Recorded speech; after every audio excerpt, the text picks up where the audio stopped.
اليوم جات الوقيته انني ندير لكم فيديو ستوري وندوي معاكم ومرحبا بالاسئله ديالكم، حيت شحال من واحد قال لي راه صافي من بنتي ليا ما كتحط لا ستوري لا والو، ما بغيتش نصيفط ليك، ما بغيتش نسولك، ما بغيتش نبرصدك.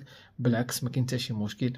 اي واحد عنده شي تساؤل في داكشي اللي كنا دوينا عليه قبل، ولا شي مشكل ولا اي حاجه، ولا نيت في هذا المجال ديال صناعه المحتوى اولا في ايتسي ولا بالمناسبه غادي يكونوا بعض الفيديوهات اللي غيكونوا كيتحطوا مثلا في اليوتيوب على المنصه ديال ايتسي، وكيفاش كنشتغل فيها، خصوصا الناس اللي كاينين في ايطاليا. انا في فرنسا ولا في دول اخرى ما عنديش صراحه شي فكره، ولكن الناس اللي كيشتغلوا اللي باغيين يشتغلوا في ايتسي من ايطاليا غادي نعطيهم بعض النصائح، نعطيهم بعض الافكار اللي سهله كيفاش يصيفطوا المنتوجات ديالهم، وكيفاش يوصلوا واحد الارقام زوينه ديال المبيعات الى غير ذلك. المهم اش هادشي هنايا ما عرفت، مصطاشي ديما كياكل معايا.